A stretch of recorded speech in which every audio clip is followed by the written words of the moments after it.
السلام عليكم ورحمة الله وبركاته. إن الحمد لله نحمده ونستعينه ونستغفره ونعوذ بالله من شرور أنفسنا ومن سيئات أعمالنا. من يهده الله فلا مضل له ومن يضلل فلا هادي له وأشهد أن لا إله إلا الله وحده لا شريك له وأشهد أن محمدا عبده ورسوله.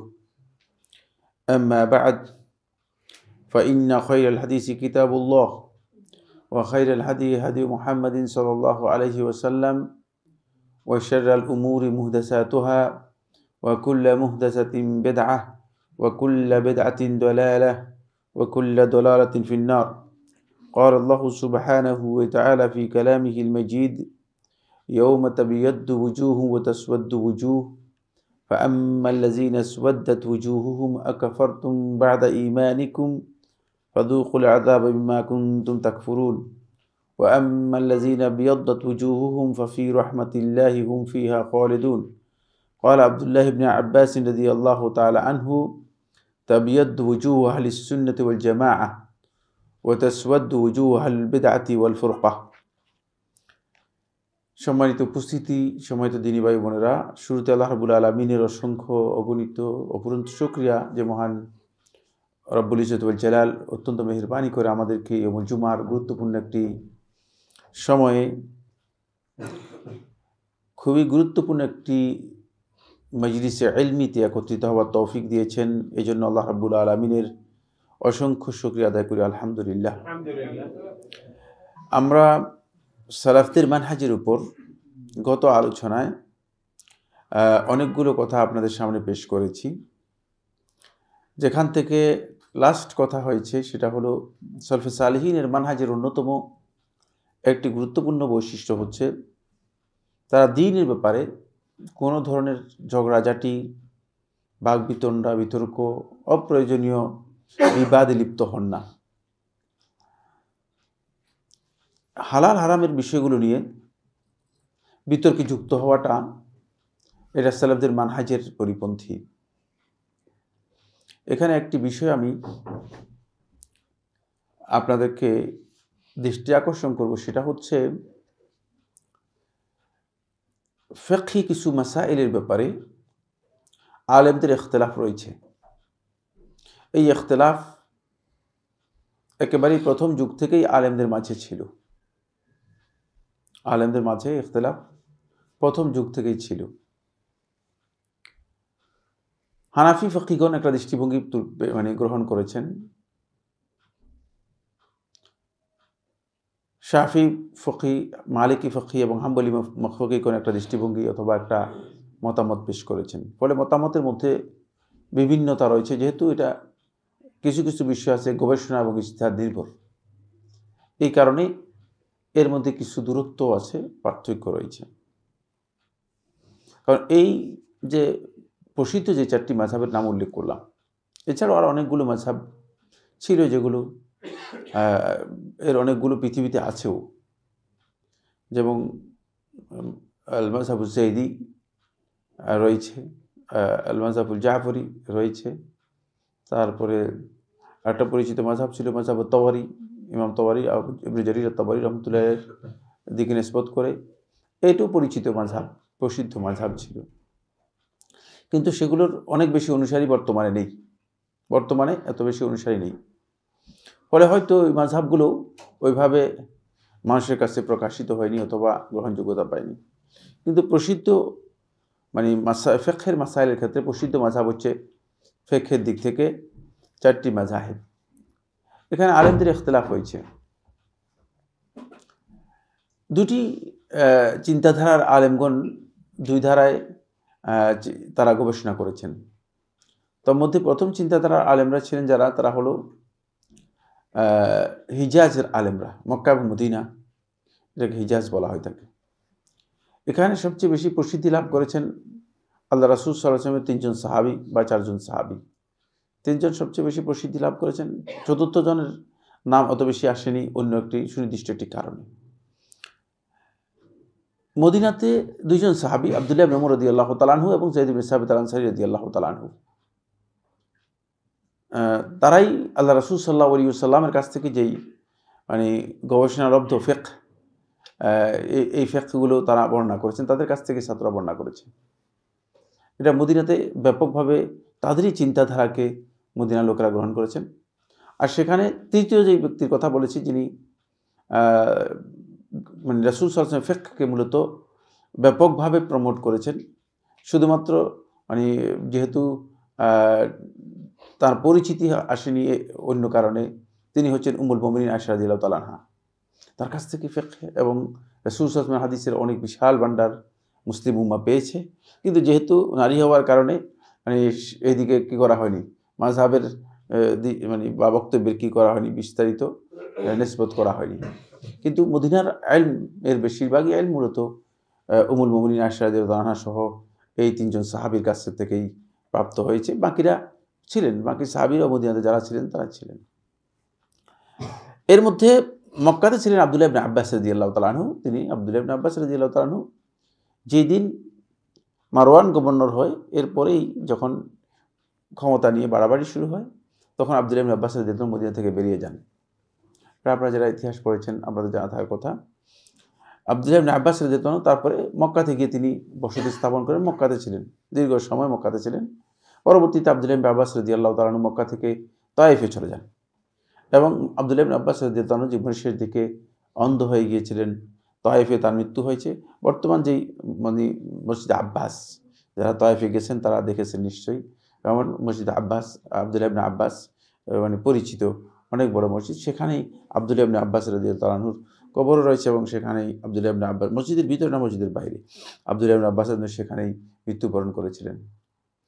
হিজাজের এই আলেমদের মানে হিজাজ এর আলেমটা পুরোটাই মূলত মানে এই সূত্র যেগুলো বললাম এই সূত্রে এসেছে, বুঝতে পেরেছেন কিনা? এই যে সূত্র যেগুলো বলছি এটা হলো মূল সূত্র, এখান থেকে হিজাজের আলেমটা এসেছে। এখান থেকে যে আলেমগুলো মানে নিয়েছেন তোর মধ্যে আব্দুল্লাহ ইবনে আব্বাস রাদিয়াল্লাহু তাআলা আনহু আর আব্দুল্লাহ ইবনে উমর রাদিয়াল্লাহু তাআলা আনহু এর প্রসিদ্ধি বেশি রয়েছে। আব্দুল্লাহ ইবনে উমর রাদিয়াল্লাহু তাআলা আনহু এর সরাসরি ছাত্র এবং আজাদকৃত গোলাম ছিলেন এবং নাফে রাহিমাহুল্লাহ তাআলা, তিনি তাবেঈ ছিলেন। তিনি নিয়মিতই আব্দুল্লাহ ইবনে আব্বাস রাদিয়াল্লাহু তাআলা আব্দুল্লাহ ইবনে উমর রাদিয়াল্লাহু সাথে থাকতেন এবং আব্দুল্লাহ ইবনে উমর রাদিয়াল্লাহু তাআলা একেবারেই ঘনিষ্ঠ ব্যক্তি ছিলেন। তাকে আজাদ করার পরেও তিনি কখনো তিনি আব্দুল্লাহ ইবনে উমর রাদিয়াল্লাহুকে ছেড়ে যাননি। ইমাম নাফে রাহিমাহুল্লাহ তাআলা এর কাছ থেকে সরাসরি বর্ণনা করেছেন ইমাম মালিক রহমতুল্লাহ আলাইহি। একেবারেই সূত্র মানে বুঝতে পেরেছেন যে কত কাছে। এই জন্য ইমাম মালিক রহমতুল্লাহ আলাইহি মালিক আন নাফে আন আব্দুল্লাহ ইবনে উমর আন রাসূলুল্লাহ সাল্লাল্লাহু আলাইহি ওয়াসাল্লাম, এই যে সনদ বললাম এটার নাম হচ্ছে আস-সিলসিলা আয-যাহাবিয়্যা। আস-সিলসিলা আয-যাহাবিয়্যা স্বর্ণালী সনদ। মানে পৃথিবীর সমস্ত আলেমরা এই সনদকে মানে বিশুদ্ধতার দিক থেকে, বক্তব্যের দিক থেকে মানে এখানে কোথাও কোনো ধরনের মানে সামান্যতম নোক্তা বের করার মতো কিছু নেই। এটা এত স্পষ্ট মানে পরিচিত বিষয় ছিল, কারণ একেবারেই সরাসরি রাসূল সাল্লাল্লাহু আলাইহি ওয়াসাল্লাম থেকে যে ইলমগুলো একবারে সোজা মানে এসেছে, তার মধ্যে একজন হচ্ছে আব্দুল্লাহ ইবনে উমর রাদিয়াল্লাহু তাআলা আনহু, যিনি আল্লাহ রাসূল সাল্লাল্লাহু আলাইহি ওয়াসাল্লামকে শুধুমাত্র সুন্নতের ক্ষেত্রে অনুসরণ করতেন এটা নয়, শুধুমাত্র সুন্নতের ক্ষেত্রে অনুসরণ করতে তা নয়, তাআব্বুদ ইবাদতের ক্ষেত্রে অনুসরণ করতে তা নয়, বরং রাসূল সাল্লাল্লাহু আলাইহি ওয়াসাল্লামকে আদতের ক্ষেত্রে অনুসরণ করতেন। যেখানে রাসূলুল্লাহ সাল্লাল্লাহু আলাইহি ওয়াসাল্লাম পেশাব করেছেন সেখানে গিয়ে পেশাব করতেন, যেখানে রাসূলুল্লাহ সাল্লাল্লাহু আলাইহি ওয়াসাল্লাম বসেছেন সেখানে গিয়ে বসতেন। মানে এমনভাবে আল্লাহ রাসূল সাল্লাল্লাহু আলাইহি ওয়াসাল্লামের অনুসরণ করতেন আব্দুল্লাহ ইবনে উমর রাদিয়াল্লাহু তাআলা। এখান থেকে বোঝা যায় যে রাসূল সাল্লাল্লাহু আলাইহি ওয়াসাল্লামকে কীভাবে তিনি অনুসরণ করেছেন আব্দুল্লাহ ইবনে উমর রাদিয়াল্লাহু তাআলা। এই ইলম থেকে মূলত ইমাম মালিক রহমতুল্লাহ আলাইহি গ্রহণ করেছেন। সেখান থেকে ইমাম মালিক রহমতুল্লাহ আলাইহির অনুসারী এবং ইমাম মালিক রহমতুল্লাহ আলাইহির পরবর্তী যারা ছাত্র, ইমাম মালিক রহমতুল্লাহ ছাত্ররা যেই দৃষ্টিভঙ্গি পেশ করেছে সেটা হচ্ছে মালিকি মাযহাব, যেটা পরবর্তীতে মালিকি মাযহাব নামে কী হয়েছে পরিচিতি লাভ করেছে। সব মাসআলা যে ইমাম মালিক রহমতুল্লাহের কাছ থেকে আসছে তা নয়।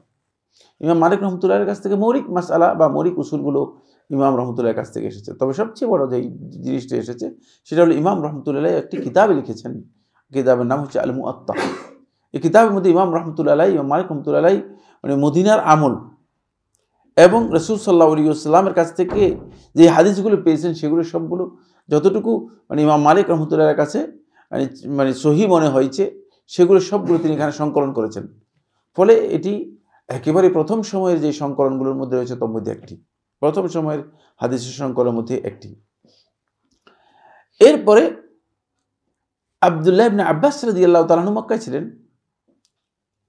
ইমাম শাফি রহমতুল্লাহ আলাইহি তিনি জন্মগ্রহণ করেছেন এই যে যুদ্ধ চলছে যে গাজা, এই গাজা নগরীতে, এখানে যুদ্ধের মধ্যেই যেখানে এখন যুদ্ধ হচ্ছে এখানে জন্মগ্রহণ করেছেন। 2 বছর পর তার মা তাকে মানে মক্কায় নিয়ে আসেন। তার আব্বা মারা গিয়েছিলেন মানে এর আগেই, তাকে মক্কায় নিয়ে আসেন এবং মক্কাতে তিনি লালিত পালিত হন। মক্কার যে সমস্ত আলেমরা ছিলেন তাদের কাছ থেকে ইলম গ্রহণ করার পরে ইমাম শাফি রহমতুল্লাহ আলাইহি মদিনায় আসেন। মদিনায় এসে ইমাম মালিক রহমতুল্লাহ ছাত্র হন এবং ইমাম মালিক রহমতুল্লাহর কাছে মুয়াত্তা মালিক পড়েন। ইমাম মালিক রহমতুল্লাহর কাছে মুয়াত্তা মালিক পড়েন। ইমাম রহমতুল্লাহর কাছে মানে এসে চেষ্টা করেছিলেন প্রথমে মানে ছাত্র হওয়ার জন্য মানে ইমাম শাফি রহমতুল্লাহ আলাইহি, কিন্তু প্রথমে ইমাম মালিক রহমতুল্লাহ আলাইহি খুব গুরু গম্ভীর লোক ছিলেন, গাম্ভীর্যপূর্ণ লোক ছিলেন। মানে কোনো সময় মানে আশেপাশে দিয়ে গেলে মানুষ মনে করতো যে এই জায়গা দিয়ে ইমাম দারুল হিজরা ইমাম মালিক গিয়েছেন, এরকম ধরনের লোক ছিলেন, বুঝতে পেরেছেন কিনা? খুব সেই ধরনের মানে লোক ছিলেন। তো মক্কা থেকে যখন আসেন তখন মক্কার গভর্নরের চিঠি নিয়ে আসছিলেন, মক্কার গভর্নরের চিঠি নিয়ে আসছেন ইমাম মালিকের কাছে যে মানে ইমাম শাফি রহমতুল্লাহ আলাইহিকে তার দার্সে বসার জন্য অনুমতি দেওয়ার জন্য। চিঠি দেওয়ার পরে ইমাম মালিক রহমতুল্লাহ দেখলেন, দেখে বললেন যে আবার গভর্নরের চিঠি, এ কথা বলে রেখে দিলেন, অনুমতি দিলেন না। প্রথমে গভর্নরের চিঠি এর কথা বলে রেখে দিলেন। তারপরে পরবর্তী সময় বললেন যে আমি পড়েছি, আমি মুয়াত্তা হেফজ করেছি, আমি আপনাকে শোনাতে চাই। পরবর্তী তিনি রাজি হয়েছেন। অনেক লম্বা কথা রয়েছে। মানে এই পর্যায়ের মানে ছিলেন, গম্ভীর লোক ছিলেন ইমাম রহমতুল্লাহ আলাইহি, খুবই মানে প্রসিদ্ধি ছিল তার। ইমাম শাফি রহমতুল্লাহ আলাইহি তার কাছে পড়েন, মদিনার ইলম অর্জন করেন। মক্কা থেকে আসে মদিনার ইলম অর্জন করেন ইমাম শাফি রহমতুল্লাহ আলাইহি। মদিনার ইলম অর্জন করার পরে ইমাম রহমতুল্লাহ আলাইহি এরপরে তিনি চলে আসেন কুফাতে। কুফাতে এসে দেখেন যে মদিনাতে যা শুনেছেন হাদিসের কিতাবগুলো, হাদিসের সাথে কুফাওয়ালা দেখা যাচ্ছে কিছু কিছু কথা না মিল নেই, আছে না মিল নাই। তখন কুফার যারা আলেম ছিলেন তাদের কাছে পড়েন। তাদের মধ্যে থেকে ইমাম আবু হানিফা রহমতুল্লাহ তখন জীবিত ছিলেন না। ইমাম আবু হানিফা রহমতুল্লাহ ছাত্র ইমাম মুহাম্মদ হাসান আশ-শাইবানী রহমতুল্লাহ আলাইহি তার কাছে কি করেন, তিনি পড়েন, তার কাছে পড়েন। এমনকি মানে ইমাম শাফি রহমতুল্লাহ আলাইহি লম্বা সময় মানে তার মাধ্যমে সেখানে ছিলেন। তারপর ইমাম রহমতুল্লাহ আলাইহি আবার বর্তমান ইয়ামানের সনআতে চলে যান। ফলে তিনি মানে হিজাজের যে ইলম রয়েছে, হিজাজের ইলম এবং কুফার যে ইলম রয়েছে, কুফা অথবা ইরাকের যে ইলম, ইরাক পুরাটাকেই কুফা এবং বসরা দুটাকে মিলিয়ে ইরাক বলা হতো। তো ইরাকের যে ইলম দুটা তিনি কী করেছেন, সমন্বয় সাধন করেছেন। ফলে তার দৃষ্টিভঙ্গির মধ্যে ভিন্নতা, একটু ভিন্ন দৃষ্টিভঙ্গি তৈরি হয়েছে। আর এইদিকে রাসূলুল্লাহ সাল্লাল্লাহু আলাইহি ওয়াসাল্লামের ইন্তেকালের আগেই শেষ দিকে রাসূলুল্লাহ সাল্লাল্লাহু আলাইহি ওয়াসাল্লাম আবু মুসা আশআরী রাদিয়াল্লাহু তাআলা আনহু এবং আব্দুল্লাহ ইবনে মাসউদ রাদিয়াল্লাহু তাআলা আনহু এই দুইজনকে কুফাতে প্রেরণ করেন। আল্লাহ রাসূল সাল্লাল্লাহু আলাইহি ওয়াসাল্লাম সাহাবীদের মধ্যে ওই বললাম কয়জনের কথা, 5 জনের কথা, কয়জনের নাম এতক্ষণ পর্যন্ত বললাম, 4 জনের কথা, আর বাকি রয়েছে আব্দুল্লাহ ইবনে মাসউদ রাদিয়াল্লাহু তাআলা আনহু। তিনিও সাহাবীদের মধ্যে সবচেয়ে বড় সাহাবীদের একজন ছিলেন, যেহেতু তিনি যারা প্রথম যুগে ইসলাম গ্রহণ করেছে তাদের মধ্যে একজন ছিলেন। আস-সাবিকুন আল-আউয়ালুন, যারা একেবারেই প্রথম পর্যায়ে মানে ইসলাম গ্রহণ করার ক্ষেত্রে অগ্রণী ছিলেন, তাদের মধ্যে অগ্রজ ছিলেন, তাদের মধ্যে তিনি একজন ছিলেন। কে? আব্দুল্লাহ ইবনে মাসউদ রাদিয়াল্লাহু তাআলা আনহু। আর আব্দুল্লাহ ইবনে মাসউদ রাদিয়াল্লাহু তাআলা রাসূল সাল্লাল্লাহু আলাইহি ওয়াসাল্লামের তিনি এমন সার্টিফাইড ছিলেন যে রাসূল সাল্লাল্লাহু আলাইহি ওয়াসাল্লাম সাহাবায়ে কেরামদেরকে বলতেন যে তোমরা যদি কোরআন জানতে চাও তাহলে মানে আব্দুল্লাহর কাছে পড়বে। তাহলে বোঝা গেল যে আল্লাহ নবী সাল্লাল্লাহু আলাইহি ওয়াসাল্লাম কীভাবে তাকে সমর্থন করেছেন। তো আব্দুল্লাহ ইবনে মাসউদ রাদিয়াল্লাহু তাআলা আনহু দীর্ঘ সময় এই দুজনের মধ্যে আব্দুল্লাহ ইবনে মাসউদ দীর্ঘ সময় কুফাতে থাকেন। আবু মুসা আশআরী রাদিয়াল্লাহু আনহু চলে আসেন, দীর্ঘ সময় তিনি কুফাতে থাকেন। কুফাতে আব্দুল্লাহ ইবনে মাসউদ রাদিয়াল্লাহু আনহু ছাত্রত্ব গ্রহণ করেছেন। ইলমের দিক থেকে আব্দুল্লাহ ইবনে মাসউদ রাদিয়াল্লাহু তাআলা আনহু গবেষণা এবং ইলমে এই বাকি যাদের নাম উল্লেখ করে এগুলো জুনিয়র সাহাবী। জুনিয়র বলতে আপনারা কি বুঝাচ্ছে, মানে জুনিয়র বলতে ছোট বোঝানোর উদ্দেশ্য নয়, বয়সের জুনিয়র বোঝাচ্ছি। বয়সের দিক থেকে কি জুনিয়র সাহাবী, বয়সের দিক থেকে এরা জুনিয়র ছিল, কিন্তু আব্দুল্লাহ ইবনে মাসউদ রাদিয়াল্লাহু আনহু বয়সের দিক থেকে সিনিয়র ছিলেন। বয়সের দিক থেকে কী ছিলেন, এদের অনেক সিনিয়র ছিলেন। যেহেতু আব্দুল্লাহ ইবনে আব্বাস রাদিয়াল্লাহু তাআলা আনহু ছোট ছিলেন, আব্দুল্লাহ ইবনে উমর রাদিয়াল্লাহু আনহু ছোট ছিলেন। তারপর আয়েশা রাদিয়াল্লাহু তাআলা, আপনারা জানেন যে রাসূল সাল্লাল্লাহু আলাইহি ওয়াসাল্লাম ইন্তেকালের সময় আয়েশা রাদিয়াল্লাহু বয়স কত ছিল, কে বলতে পারবেন? হ্যাঁ হ্যাঁ, মানে আয়েশা রাদিয়াল্লাহু তাআলা একেবারেই ছোট ছিলেন। তো এখান থেকে বোঝা যাচ্ছে যে মানে আল্লাহ নবী সাল্লাল্লাহু আলাইহি ওয়াসাল্লামের মানে এই যে সাহাবীর যাদের নাম আমরা উল্লেখ করেছি এরা সবাই ছোট ছিলেন, এরা সিগারুস সাহাবী ছিলেন, এদেরকে বলা হয় সিগারুস সাহাবী। আর আব্দুল্লাহ ইবনে মাসউদ রাদিয়াল্লাহু তাআলা তিনি কিবারুস সাহাবীদের মধ্যে একজন ছিলেন, মানে তিনি ছিলেন অনেক মানে বয়স্ক সাহাবী। এমনকি আব্দুল্লাহ ইবনে মাসউদ রাদিয়াল্লাহু তাআলা যারা মানে ইসলাম গ্রহণ করেছেন সাহাবে কেরামদের মধ্য থেকে আব্দুল্লাহ ইবনে মাসউদ রাদিয়াল্লাহু বর্ণিত এক রিওয়ায়াতের মধ্যে তিনি বলেছেন যে আমি ইসলাম গ্রহণ করেছি তখন আমার আগে আমি দেখেছি যে 9 জনের অধিক লোক ইসলাম গ্রহণ করেনি। তাহলে বোঝা যাচ্ছে যে মানে নবম ব্যক্তি অথবা অষ্টম ব্যক্তি যিনি ইসলাম গ্রহণ করেছেন। যদিও মানে আব্দুল্লাহ ইবনে মাসউদ রাদিয়াল্লাহু তাআলা এই রিওয়ায়াত আর হাফেজ শামসুদ্দিন জাহবী রাহমাতুল্লাহ তার কিতাবের মধ্যে যে রিওয়ায়াত উল্লেখ করেছেন এর মধ্যে একটু পার্থক্য আছে। হাফেজ শামসুদ্দিন জাহবী রাহমাতুল্লাহ আলাইহি আব্দুল্লাহ ইবনে মাসউদ রাদিয়াল্লাহু ইসলাম গ্রহণের ব্যাপারে যে ধারাবাহিকতা উল্লেখ করেছেন তার মধ্যে আব্দুল্লাহ ইবনে মাসউদ রাদিয়াল্লাহু 21তম অথবা 20তম সাহাবী হিসেবে উল্লেখ করেছেন যারা ইসলাম গ্রহণ করেছেন। এর অনেক দীর্ঘ বক্তব্য রয়েছে, সে বিষয়ে আমার আলোচ্য বিষয় নয়, আমি মূল জায়গায় যাওয়ার জন্য একটা ইন্ট্রোডাকশন তৈরি করতেছি, বুঝতে পেরেছেন কিনা? তো আব্দুল্লাহ ইবনে মাসউদ রাদিয়াল্লাহু তাআলা আনহু মানে এটা বুঝাইতেছি যে আব্দুল্লাহ ইবনে মাসউদ রাদিয়াল্লাহু তাআলা আনহু মূলত সাহাবীদের মধ্যে সিনিয়র সাহাবী ছিলেন। আব্দুল্লাহ ইবনে মাসউদ রাদিয়াল্লাহু তাআলার কাছে মানে পুরা ইরাক বা মানে বসরা এবং কুফার ইলমের মূল সূত্র হচ্ছে কে? আব্দুল্লাহ ইবনে মাসউদ। তো যদিও আরও সূত্র আছে, হাফেজ শামসুদ্দিন জাহবী রাহমাতুল্লাহ আলাইহি বলেছেন যে বসরা এবং কুফাতে সর্বমোট 300 সাহাবী কি করেছেন, সরাসরি গিয়েছেন। 300 সাহাবী গিয়েছেন। এবং কি শামসুদ্দিন জাহবী রাহমাতুল্লাহ আলাইহি তার কিতাবের মধ্যে উল্লেখ করেছেন কারা কারা গিয়েছেন সেটাও তিনি কি করেছেন সেখানে চিহ্নিত করেছেন। সর্বমোট 300 সাহাবী গিয়েছেন। তাহলে বোঝা গেল যে মানে সাহাবা কেরামদের একটা বিশাল অংশ কি করেছেন, বসরা এবং কুফাতে গিয়েছেন। তা আব্দুল্লাহ ইবনে মাসউদ রাদিয়াল্লাহু তাআলার কাছে সরাসরি যে সমস্ত তাবিঈরা বা যারা ছাত্র ছিলেন তাদের মধ্যে সবচেয়ে পরিচিত তাবিঈদের মধ্যে একজন ছিলেন ইব্রাহিম আন-নাখাঈ। কি নাম বললাম? ইব্রাহিম আন-নাখাঈ। ইব্রাহিম আন-নাখাঈ আব্দুল্লাহ ইবনে মাসউদ রাদিয়াল্লাহু ছাত্র ছিলেন। ইব্রাহিম আন-নাখাঈ আব্দুল্লাহ ইবনে মাসউদ ছাত্র ছিলেন। ইব্রাহিম নাখাঈ এবং আরেকজন ছাত্র ছিলেন ইব্রাহিম আন-নাখাঈয়ের তার চাচাতো ভাই, তিনি ছিলেন আলকামা ইবনে কাইস আন-নাখাঈ। কি নাম বললাম? আলকামা ইবনে কাইস আন-নাখাঈ।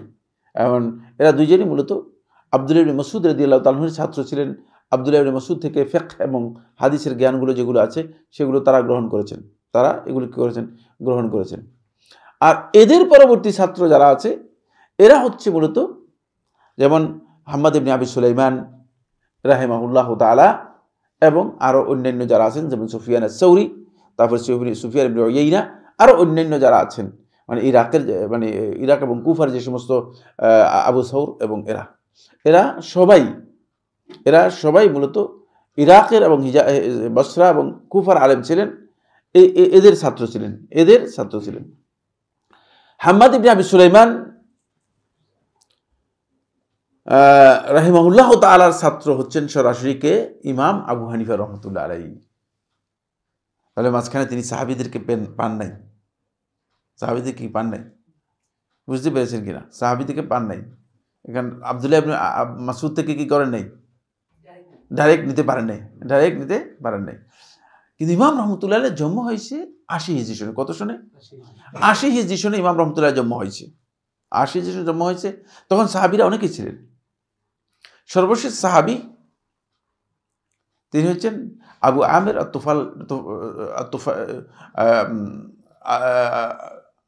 আমের ইবনে তুফাইল আল-লাইসি রাদিয়াল্লাহু তাআলা আনহু, যিনি সর্বশেষ বসরাতে মারা গিয়েছেন। কেউ কেউ বলেছেন 107 হিজরি সনে, কেউ কেউ বলেছেন 110 হিজরি সনে, আর 101 অথবা 103 হিজরি সনে বসরাতে মারা গিয়েছেন আনাস ইবনে মালিক রাদিয়াল্লাহু তাআলা আনহু। তাহলে বোঝা গেল যে মানে 80 হিজরি সন আর 110 107, তার কত বছর? 27 বছর। তাহলে বয়স কত তখন? 27। কিন্তু কোন সাহাবীর সরাসরি রেওয়ায়েত ইমাম আবু হানিফা রাহমাতুল্লাহির কাছ থেকে প্রমাণিত হয়নি। কোন সাহাবী রেওয়ায়েত সরাসরি প্রমাণিত হয়নি, মানে কোন সাহাবী থেকে সরাসরি ইমাম রাহমাতুল্লাহি জ্ঞান নিয়েছেন একথা কি হয় না, একথা পাওয়া যায়নি। বরং মানে পরবর্তী যারা ছিলেন তাদের কাছ থেকে ইমাম রাহমাতুল্লাহি কি করেছেন, জ্ঞান নিয়েছেন। আর ইমাম রাহমাতুল্লাহি উস্তাদ যিনি ছিলেন তিনি মানে ইব্রাহিম আন-নাখাইয়ের ছাত্র ছিলেন। কার ছাত্র ছিলেন? ইব্রাহিম আন-নাখাইয়ের ছাত্র ছিলেন। সরাসরি মানে ইব্রাহিম আন-নাখাই থেকেও কি করেন নাই, জ্ঞান নেন নেই। সরাসরি ইব্রাহিম আন-নাখাই থেকেও জ্ঞান নেননি। ফলে হিজাজের মানে বসরা অথবা কুফা অর্থাৎ ইরাকের এলমের মধ্যে দুই জায়গায় কি হয়েছে, বড় ধরনের তাফাত তৈরি হয়েছে।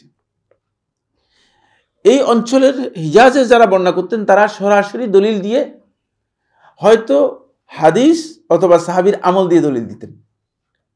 কোনো বিষয়ে যখন কোনো সমস্যা দেখা দিত, কোনো বিষয়ে যখন কোনো প্রশ্ন আসতো, তখন তারা হয়তো মানে রাসূল সাল্লাল্লাহু আলাইহি ওয়াসাল্লামের হাদিস উল্লেখ করতেন, অথবা কি করতেন, কোনো সাহাবীর আমল উল্লেখ করতেন। যেহেতু তাদের প্রচুর সাহাবী তাদের কাছে ছিল, অনেক সাহাবী ছিল, তাদের আমল উল্লেখ করতেন।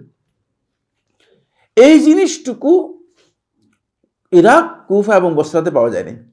কেন পাওয়া যায়নি? তার কারণ হচ্ছে কুফা এবং বসরাতে মানে এই সময় এমন একটা বিপর্যয় নেমে আসছে যে হাদিসের নামে জালিয়াতি করার একটা বড় প্রবণতা তৈরি হয়েছে, বড় প্রবণতা তৈরি হয়েছে। আর এই কুফার লোকগুলো খুবই দুষ্ট প্রকৃতির লোক ছিল। এরা এর আগে আলী ইবনে আবি তালেব রাদিয়াল্লাহু আনহু হত্যা করেছে, এরপরে হুসাইন ইবনে আলী রাদিয়াল্লাহু আনহু হত্যা করেছে,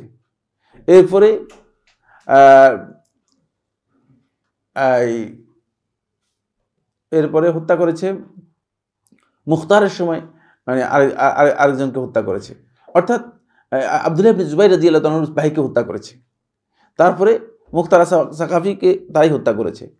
এইভাবে এরা খুবই দুষ্কৃতিকারী লোক হিসেবে পরিচিত ছিল, খুব দুষ্কৃতিকারী লোক হিসেবে কি ছিল, এদের পরিচিতি ছিল। এরা হাদিসের নামে জালিয়াতি, যেটা মানে এখানে সবচেয়ে বেশি প্রবণতা বৃদ্ধি পেয়েছে। এমনকি একজন ছাত্র, ইমাম আবু হানিফা রহমতুল্লাহের ছাত্র, ইমাম রহমতুল্লাহের সরাসরি ছাত্র হওয়া সত্ত্বেও তার নাম হচ্ছে নূহ ইবনে আবি মারইয়াম। কি নাম বললাম? নূহ ইবনে আবি মারইয়াম।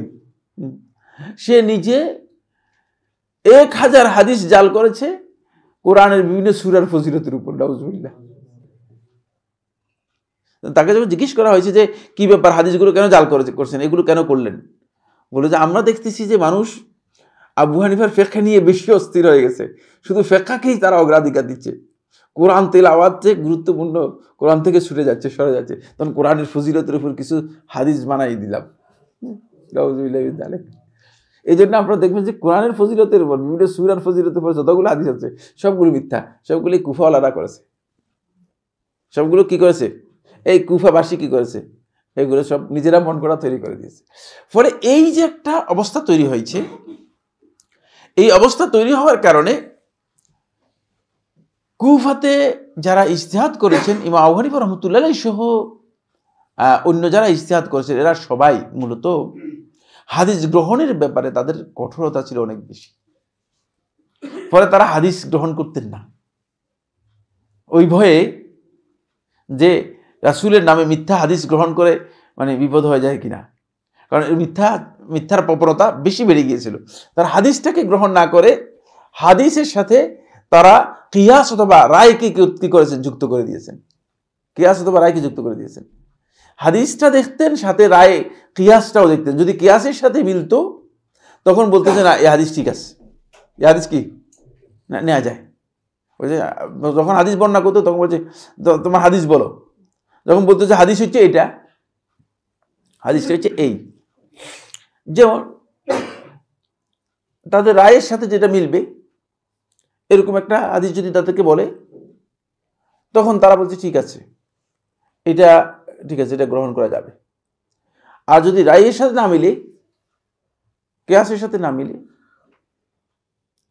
তাহলে না, এই হাদিস গ্রহণ করা যাবে না। যেমন হাদিস আবু হুরায়রা রাদিয়াল্লাহু আনহু প্রসিদ্ধ হাদিস, এটাকে হাদিসুল মুসাররাহ বলা হয়ে থাকে। হাদিসুল মুসাররাহ, হাদিসুল মুসাররাহ হচ্ছে কোনো ব্যক্তি যদি তার পশু, গরু হোক, ছাগল হোক অথবা উট হোক, এটাকে দুগ্ধ দহন না করে, মানে দুধ জমা করে ইয়ের মধ্যে, এটা স্তনের মধ্যে দুধ মানে দহন না করে জমাই রেখে এরপরে বাজারে নিয়ে বিক্রি করে। বাজার যখন দেখেছে দুধের ওলান যেটাকে বলা হয়, স্তন যেটাকে বলা হয়, এটা অনেক বড়, তখন লোকেরা মনে হয় এটার দুধ কতটুক দে, 10 কেজি পেয়ে যাবেন, 10 লিটার পেয়ে যাবেন। আসলে 10 লিটারটা কি করেছে, জমাইছে, মুসাররা হচ্ছে, সবগুলো একসাথ করছে, বুঝতে পেরেছেন? এখন বলছে ঠিক আছে, যদি দুধ তুমি যেটা বলছো এরকম পাই তাহলে তো অসুবিধা নেই, কিন্তু এর চেয়ে কম হলে কিন্তু আমি কি করব, ফেরত দিয়ে দিব। রাসূলুল্লাহ সাল্লাল্লাহু আলাইহি ওয়াসাল্লাম হাদিসের মধ্যে তোমাদের মধ্যে কেউ যদি এই ধরনের মুসাররা, শাতান মুসাররা, এই ধরনের ছাগল অথবা এই ধরনের গরু অথবা এই ধরনের উট, এটা যদি কেউ কিনে নেয়, আর সে যদি দেখে যে মানে এর দুধের মধ্যে কি করা হয়েছে, জালিয়াতি করা হয়েছে, তাহলে সে কি করবে, তার এই গরু ফেরত দিবে, গরু ফেরত দিবে, সাথে এক্সট্রা পরিমাণ কি করে দিবে, এক্সট্রা পরিমাণ জরিমানাও দিবে, এক্সট্রা পরিমাণ মানে তার এটা জব অথবা খেজুর অথবা এটা এক্সট্রা পরিমাণ কি করবে, জরিমানা দিবে। কারণ হচ্ছে সে যে দুধ দহন করেছে। বুঝতে পেরেছেন কিনা? মনে বলছে কি কথা, এই লোক কতটুক দুধ খেয়েছে বা কি খেয়েছে এক্সট্রা নির্দিষ্ট করে দিচ্ছেন কেন? না, এটা তো হাদিস কিয়াসে ধরা পড়ে না। কিয়াস অনুযায়ী বলতেছে যে আমি দুধ দহন করেছি, দুধ পাইছি আধা কেজি, তো আধা কেজি দুধের যতটুকু মূল্য আসে ততটুকু দিয়ে দিব, ঠিক না? কিন্তু হাদিসে আল্লাহ নবী সাল্লাল্লাহু আলাইহি ওয়াসাল্লাম বলতেছে যে এক্সট্রা পরিমাণ দিবে, জরিমানা হবে কতটুকু, এক্সট্রা পরিমাণ হবে। এটা সহিহ হাদিস, এটা গ্রহণ করে নেই। কেন গ্রহণ করে নেই? কিয়াসে মিলে না, কিয়াসের সাথে মিলে না। কিয়াস অনুযায়ী কথা ছিল হয়তো ওরকম পরিমাণ দুধ দিয়ে দিবে, ঠিক না? যতটুকু দুধ দহন করছে, যতটুকু দুধ খেয়েছে, এখান থেকে যতটুকু দুধ নিয়েছে অতটুকু দুধ দিয়ে দিবে, অথবা দুধের যে মূল্য আছে কি করবে, সেটা পরিশোধ করে দিবে মূল্য। কিন্তু হাদিস বলতেছে না, মূল্য পরিশোধ করবে না। হাদিস বলেছে যে এক্সট্রা পরিমাণ কি করে দিবে, এক্সট্রা পরিমাণ জরিমানা আদায় করে দিবে। তাহলে এটা কিয়াসে মিলতেছে না। তারা এই হাদিসটাকে কি করে নাই, গ্রহণ করে নেই, বলে না হাদিসটা ঠিক নয়। কেন ঠিক নয়? যেহেতু কিয়াসের সাথে এটা গরমিল, কিয়াসের সাথে গরমিল। এই হাদিসটা খুবই প্রসিদ্ধ হাদিস, বুঝতে পেরেছেন? এত প্রসিদ্ধ হাদিস যে এই হাদিস নিয়ে রদ করতে করতে এক পর্যায়ে হানাফি ফকিগণ মানে চূড়ান্ত সীমা লঙ্ঘন করে এক পর্যায়ে বলছেন যে মানে এই হাদিসের কারণে আবু হুরায়রা রাদিয়াল্লাহু তাআলা আনহু বলছেন যে আবু হুরায়রা ফকিহ নয়, কারণ ফিকহের জ্ঞান থাকলে কথা বলতেই পারে না। নাউযুবিল্লাহি মিন যালিক। অথচ আবু হুরায়রা নিজের বক্তব্য না, এটা রাসূল সাল্লাল্লাহু আলাইহি ওয়াসাল্লাম বক্তব্য। আবু হুরায়রা এটা নিজের বক্তব্য না, এটা রাসূল সাল্লাল্লাহু আলাইহি ওয়াসাল্লাম বক্তব্য। মানে কিন্তু তারা এই পর্যায়ে চলে গিয়েছে যে কিয়াসকে অগ্রাধিকার দিতে গিয়ে এমন পর্যায়ে চলে গিয়েছে, বলছে যে না মানে এটা এই হাদিসই নয়, এটা হাদিস হিসেবে গ্রহণ করা হবে না। এই কারণে মূলত আমি যে কথার কারণে কথা বলছি সেটা হলো এই কারণেই তারা কিয়াসকে অগ্রাধিকার দেওয়ার কারণে তাদের কাছে হাদিসের সম্বল কি কম, অনেক কম। হাদিস তো যখন হাদিস আপনি গ্রহণ করবেন, হাদিস চর্চা করবেন, তখনই না আপনার কাছে হাদিস থাকবে বেশি। বুঝতে পেরেছেন কিনা? ওরা হাদিসের সম্বলটা হয়ে গেছে কি কম, অল্প কিছু হাদিসের উপর নির্ভর করে, আর বাকিটা বেশিরভাগ কিয়াসকে কি করেছেন, কাজে লাগিয়েছেন। ফলে যখন কুফা থেকে ইমাম মুহাম্মদ ইবনে হাসান আশ-শাইবানী রাহমাতুল্লাহ মদিনায় আসলেন, ইমাম মালিক রাহমাতুল্লাহর কাছে এসে দেখলেন যে কি রে, পুরাই তো উল্টা। বাংলাদেশ থেকে পড়ে গিয়ে যদি ইউনিভার্সিটিতে যায় তো সে দেখবে কি রে, কি পড়ে আসলাম, এগুলো আমাদেরকে পড়ালো কেন, এগুলো তো পড়ানো আসলে। ঠিক একই দশা হলো ইমাম মুহাম্মদ ইবনে হাসান আশ-শাইবানী রাহমাতুল্লাহ যখন কুফা থেকে গেলেন কোথায়, মানে মদিনায় গেলেন। মদিনায় গিয়ে ইমাম মালিক রহমতুল্লাহ এখানে দেখেছে কি রে, যেগুলো আমরা আন্দাজের উপর বলে দিয়েছি যে এটাতে এটা হবে, এটাতে এটা হবে, এটাতে হবে, এগুলো তো দেখেছি সবগুলো হাদিস রয়েছে,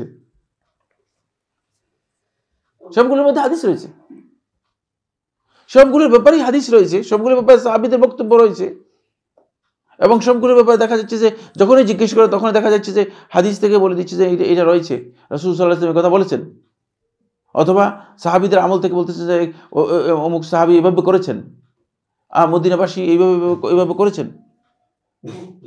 তখন ইমাম মুহাম্মদুল হাসান আশ-শায়বানী রহমতুল্লাহ আলাইহি বললেন যে লাউ কানা সাহিবি হাইয়ান, যদি আমার সাথী, অর্থাৎ ইমাম আবু হানিফা রহমতুল্লাহ কথা ইঙ্গিত করছেন, যদি আমার সাথী জীবিত থাকতো তাহলে লারাজা আন কাউলিহি, তিনি তার বক্তব্য থেকে ফিরে যেতেন,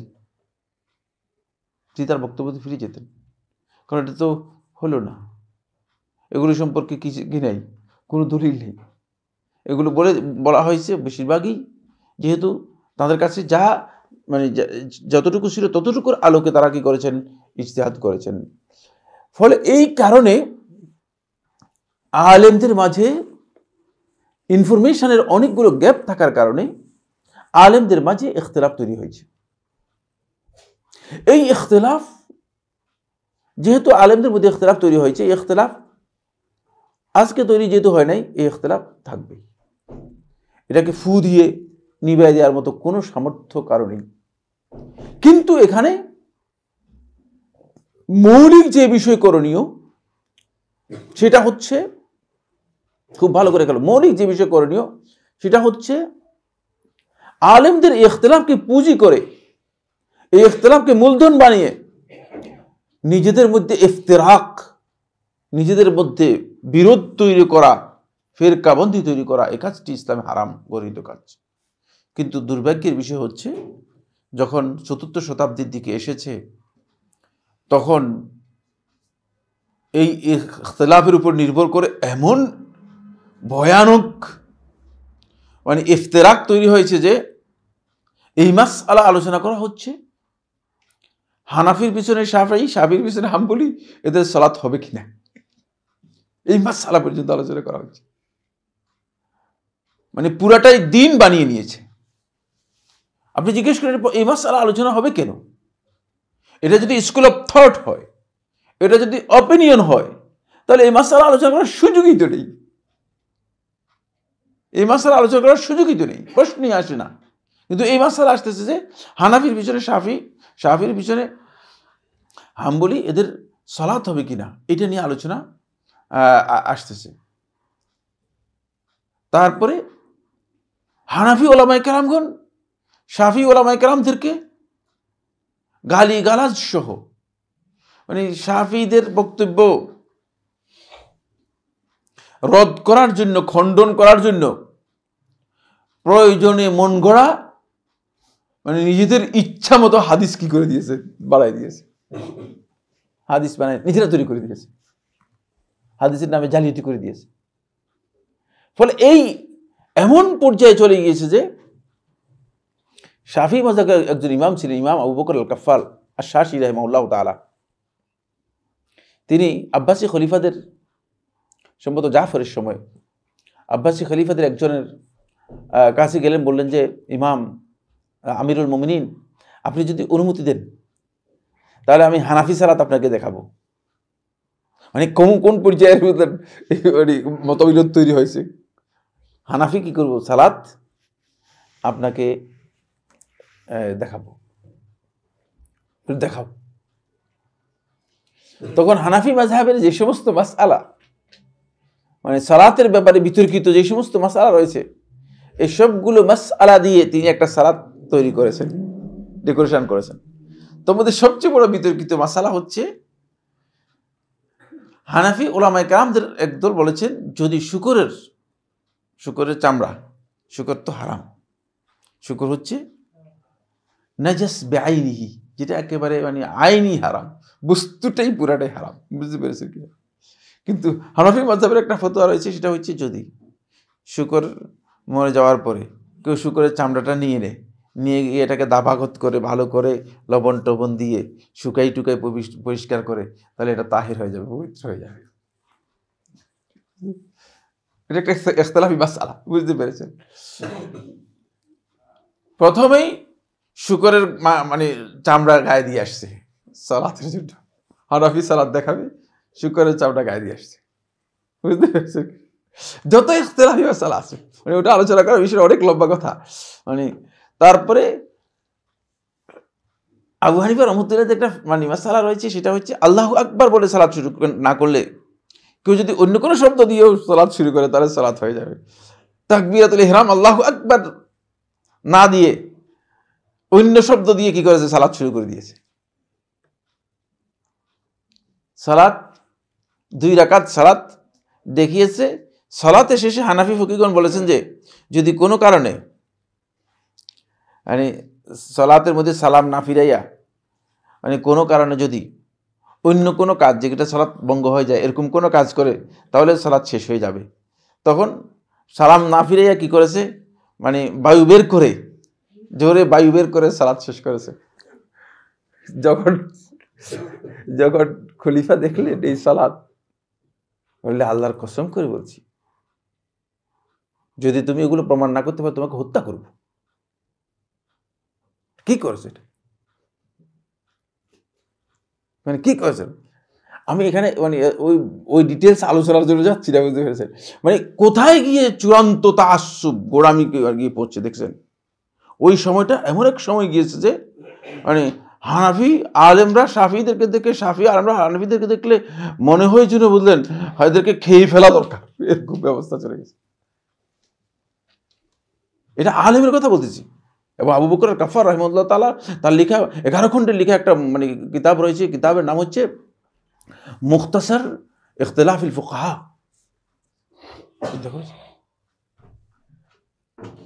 এইভাবে সালাত দেখেছে।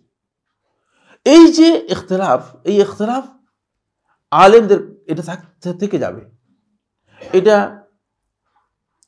এই ইখতিলাফের কারণে ইসলামের মৌলিক বিষয়ের কি হবে না, মৌলিক বিষয়ের কোনো ধরনের সমস্যা হবে না। সমস্যা করেছে ইখতিলাফটাকে বিরোধ বিবাদে নিয়ে। ইখতিলাফের কারণে এখন মানে হানাফি লোকেরা বলতেছে যে আপনি মসজিদে আমিনই বলতে পারবেন না, আমিন বললে মসজিদই আসেন না। এই মাসআলা কোথায় পেয়েছে? আমিন আসতে বলার মাসআলা দিয়েছেন ইমাম আবু হানিফা রাহমাতুল্লাহ আলাইহি, কিন্তু ইমাম আবু হানিফা রাহমাতুল্লাহ কথা বলেন না যে হানাফি মাযহাব ছাড়া অন্য মাযহাবের লোকেরা যদি মসজিদে আসে তাদেরকে জোর করে মসজিদ থেকে বের করে দাও, এরকম ফতোয়া তো ইমাম রাহমাতুল্লাহ দেন নাই। ইমাম রাহমাতুল্লাহ এই মাসআলা দেন নাই কোথাও। হ্যাঁ, মানে সুতরাং এই জায়গায় খেয়াল রাখতে হবে যে এখানে বড় ধরনের সমস্যা তৈরি হয়েছে, সেটা হলো এই বিষয়গুলো নিয়ে বিরোধ তৈরি হয়েছে বিশাল। এই বিরোধগুলোর সমাধান কোনোদিন হবে না। তাহলে আমাদের করণীয় কি? না, আজকেও আমাকে একজন প্রশ্ন করেছে, আজকে জুমার পরে প্রশ্ন করেছেন, আমরা মানে এই আলেমের তাসহিহ করার দায়িত্ব আমার নয়। ইমাম আবু হানিফা রাহমাতুল্লাহ আলাইহি 80 হিজরি সনে জন্মগ্রহণ করেছেন, 150 হিজরি সনে মৃত্যুবরণ করেছেন। এখন আপনার দায়িত্ব কি ইমাম আবু হানিফা রাহমাতুল্লাহ আলাইহির কথাগুলোকে জাস্টিফাই করার দায়িত্ব আপনার? না, আমার এটা দায়িত্ব নেই। আমার উনার পক্ষে যাওয়ার দায়িত্ব নেই, বিপক্ষে যাওয়ার দায়িত্ব নেই। আমি যখন ফিকহের বিভিন্ন মাসআলা নিয়ে আমার থিসিসের মধ্যে লিখতেছিলাম, তখন আমার মানে মুশরিফ গাইড যিনি ছিলেন, তিনি মদিনার সবচেয়ে বড় ইমাম যিনি ছিলেন, আপনারা জানেন, শেখ আবদুল্লাহ জাহিমের ছেলে, বড় ছেলে শেখ মোহাম্মদ আবদুল্লাহ জাহিম। তো তিনি একটু কট্টরপন্থী, একটু হাম্বলি মাযহাবের লোক। হাম্বলি মাযহাবটাকে খুব, হাম্বলি মাযহাব যদি মানে তারজিহ দেন, মানে হাম্বলি মাযহাবের বক্তব্যটা একটু যদি প্রমোট করেন ভালো, মাশাআল্লাহ মাশাআল্লাহ ভালো করছে। এটা হাম্বলি মাযহাবের প্রতি একটু অনুরাগ আছে আর কি, টান আছে। তো 3-4টা মাসআলা পরপরই আমি যখন তারজিহ দিয়েছি, হাম্বলি মাযহাবকে বাদ দিয়ে গেছি, তারজিহ দিয়েছি। হাম্বলি মাযহাবের বক্তব্য কথাগুলো আমার কাছে তারজিহ পায় নাই, বুঝলেন? হাম্বলি মাযহাবের ইমাম ইবনে কুদামা রাহমাতুল্লাহর বক্তব্য নকল করেছি, কিন্তু ইমাম ইবনে কুদামা রাহমাতুল্লাহর বক্তব্যটাকে আমি করেছি, খণ্ডন করেছি। বুঝতে পেরেছেন?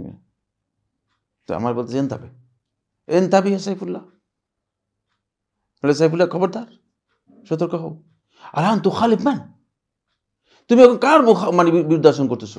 ইবনে কুদামার বিরুদ্ধাচরণ করতেছো? এত বড় ইমাম, যার মাধ্যমে ফিকহ পরিচিতি লাভ করেছে, সারা দুনিয়ার মানুষ যার মাধ্যমে ফিকহ পেয়েছে, তুমি এত বড়, যাকে শেখ বললে একমাত্র হাম্বলি মাযহাবের মধ্যে ইবনে কুদামাকে বুঝায়, তুমি কি করতেছো? এটা আনা লাউ খালিফ না, আমি তার বিরুদ্ধে করতেছি না। কি বলতেছো? আমি শিমাল কিতাব ও সুন্নাহ, আমি কিতাব এবং সুন্নাহর সাথে চলতেছি, আমি তার বিরুদ্ধে উঠে যাচ্ছি না। হাকিকত হচ্ছে এটা। এই প্রশ্ন, এই বিষয়টি বুঝতে হবে, এই জায়গায় বুঝতে হবে। এখানে আমাদের ইমামদের বিপক্ষে যাওয়ার কোনো জায়গা নেই, কারণ ইমামদেরকে ছোট করার কোনো জায়গা নেই। বুঝতে পেরেছেন? তাদের ইজতিহাদকে ছোট করার কোনো বিষয় নেই। গোটা উম্মাহ যাদের ব্যাপারে সাক্ষ্য দিয়েছে, গোটা উম্মাহ যাদের বক্তব্য গ্রহণ করেছে, যাদের বক্তব্যের ব্যাপারে গোটা উম্মার কি রয়েছে, যাদের ব্যাপারে গ্রহণযোগ্যতা রয়েছে, তাদের বিরুদ্ধে আমাদের কোনো বক্তব্য নেই। কারণ তাদের বিষয়ে আমার জাস্টিফাই করার দায়িত্ব আমার নয়। আমার দায়িত্ব হচ্ছে আমি কোরআন এবং হাদিসের যে গাইডলাইন আছে, সেই গাইডলাইনে আমি চলছি কিনা, আমরা যাবো সেদিকে।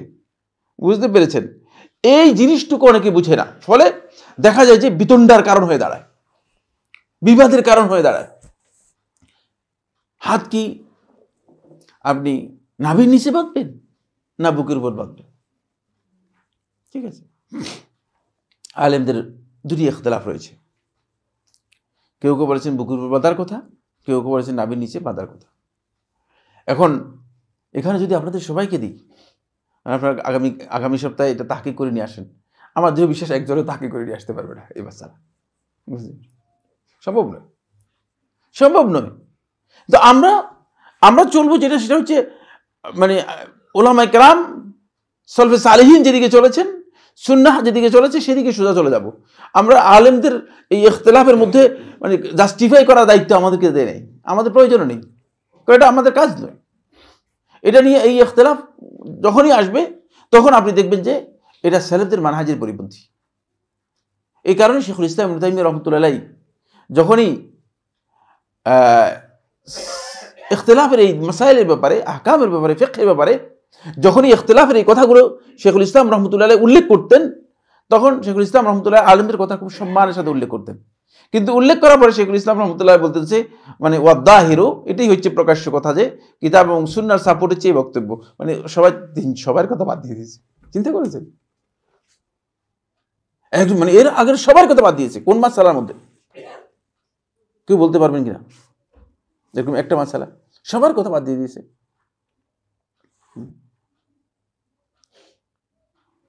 কেউ বলতে পারবেন না কোন মাসআলার মধ্যে? একটা মাসআলা বলি, অনেকগুলো মাসআলা রয়েছে, একটা মাসআলা হচ্ছে 3 তালাকের ব্যাপারে।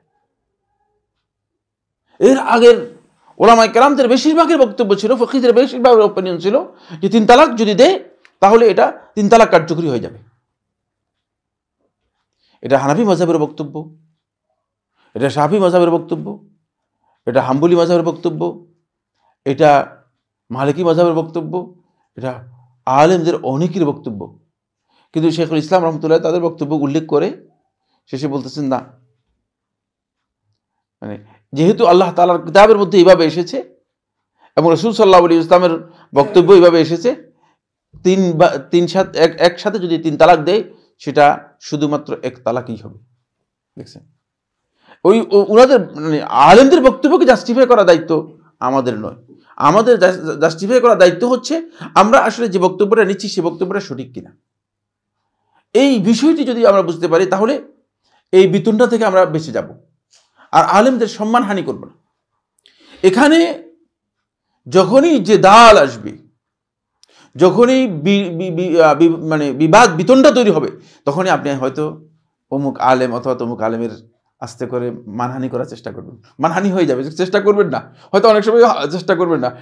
এই জন্য অনেকে দেখা যায় ইমাম আবু হানিফা রাহমাতুল্লাহ গালিগালাজ করতেছে, আমাদের উস্তাদ মাদ্রাসা পড়াচ্ছে চারানা মৌলবী, খুব চারানা মৌলবী। এখন তো বুঝতে পারতেছি যে মানে কত মানে চারানাও বিক্রি হবে না, আরও চারানার থেকে আরও ছোটো কি আছে এটা, আরও কবের মৌলবী হবে।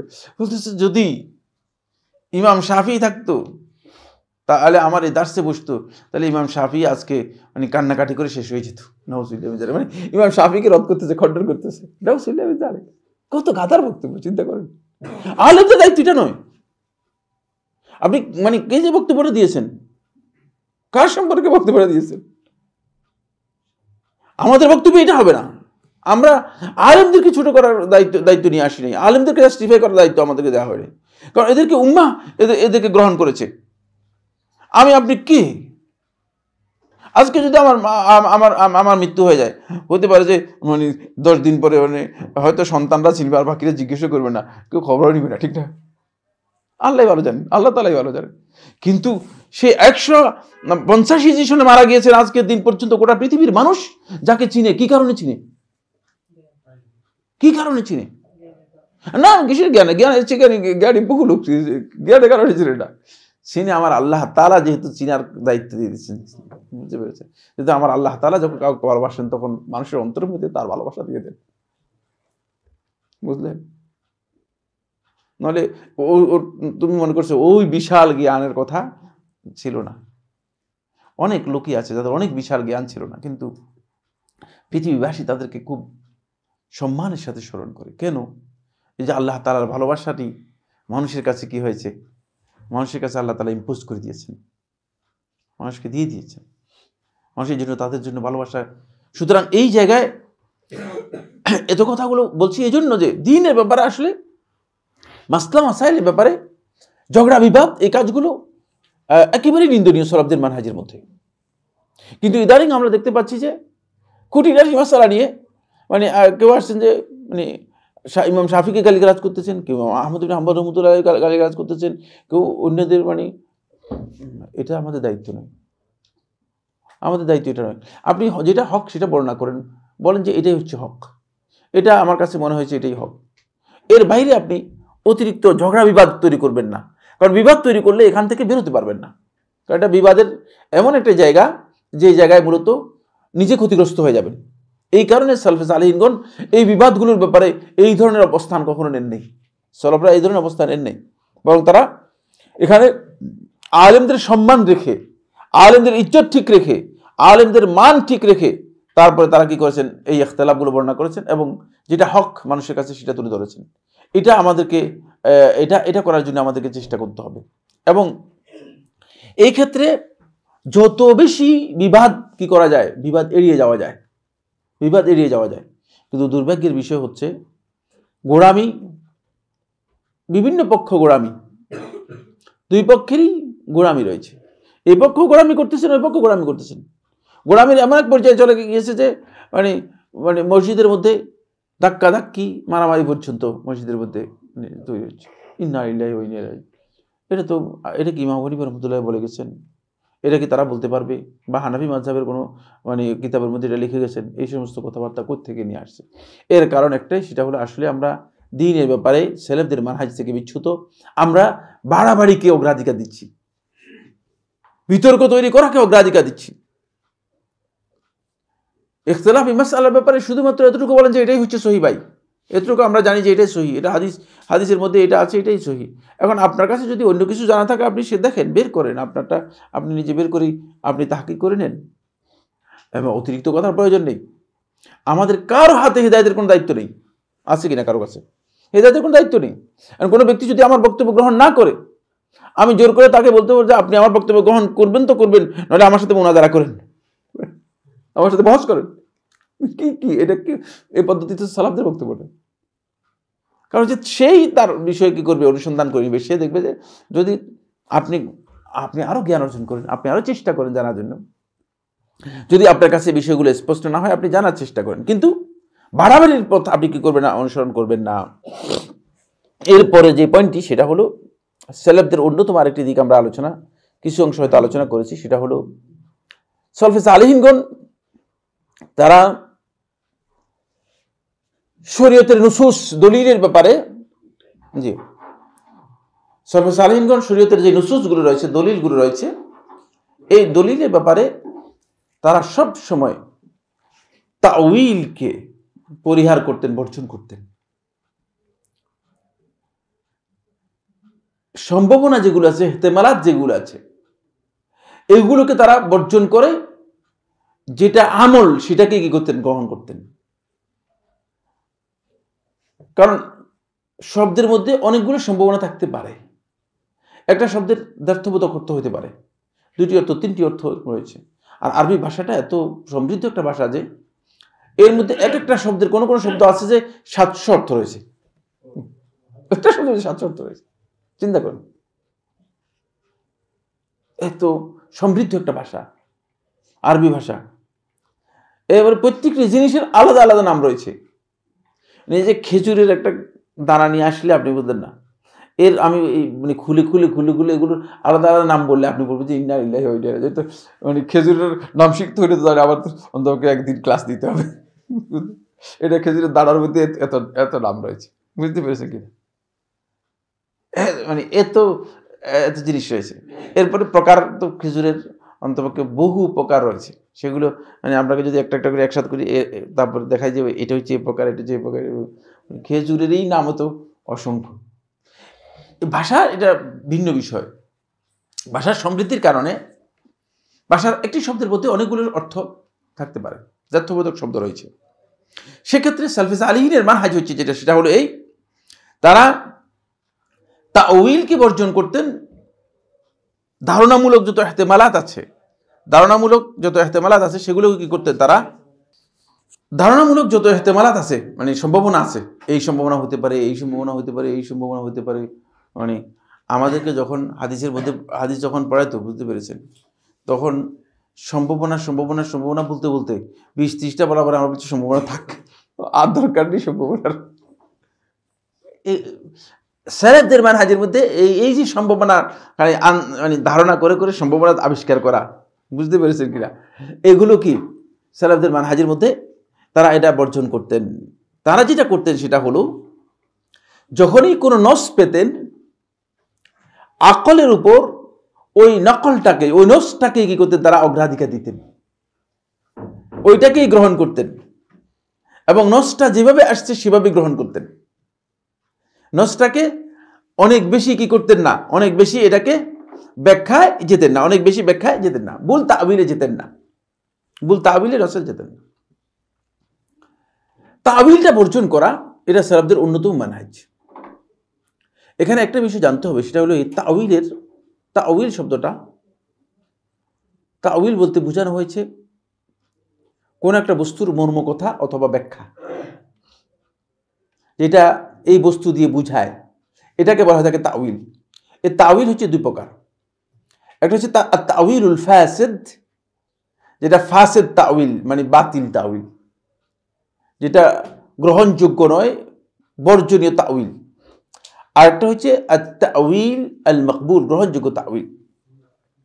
আত-তাউইল আল মাকবুল হচ্ছে ওই ব্যাখ্যা, যেই ব্যাখ্যা সরাসরি কোরআন এবং হাদিসের শব্দ এবং বক্তব্য এর সাথে কি রয়েছে, মিল রয়েছে, এটাকে বলা হয় থাকে কি আত-তাউইল আল মাহমুদ, প্রশংসনীয় তাউইল, অথবা আল মাকবুল, গ্রহণযোগ্য তাউইল।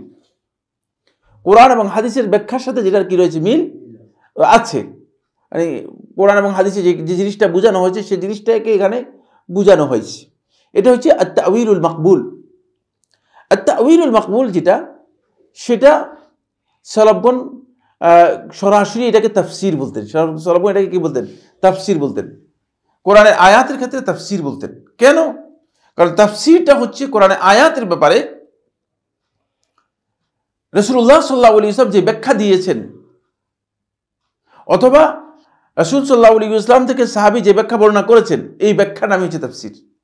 এই ব্যাখ্যার নাম হচ্ছে কি, তাফসির। আর তাওয়িলটা ব্যাপক অর্থবোধক হওয়ার কারণে এই ব্যাখ্যা ছাড়া অন্য ব্যাখ্যাকে কি করে, অন্তর্ভুক্ত করে। কিন্তু যদি গ্রহণযোগ্য শব্দের যেই বর্ণনা রয়েছে, শব্দের যে অর্থ রয়েছে, অর্থের দিক থেকে যদি গ্রহণযোগ্য হয়, এটা হচ্ছে তাওয়িলুল মাকবুল, গ্রহণযোগ্য তাওয়িল, গ্রহণযোগ্য তাওয়িল। আর তাওয়িলুল ফাসিদ হচ্ছে এখানে দুটো অর্থ বা তিনটা অর্থ রয়েছে। একটা সোজা অর্থ রয়েছে, একটা বাঁকা অর্থ রয়েছে। তো সোজা অর্থ যেটা রয়েছে সেটা গ্রহণ না করে বাঁকা অর্থটা গ্রহণ করেছেন। কি কারণে এই বাঁকা অর্থ গ্রহণ করেছেন? এই ধারণা করে যে মানে এখানে এমন একটা কারিনা বা কারণ আছে, এমন একটা সংযুক্ত কথা আছে, যে সংযুক্ত কথা থেকে বোঝা যায় যে এটার অর্থটা সরাসরি এটা হবে না, অন্যটা হবে।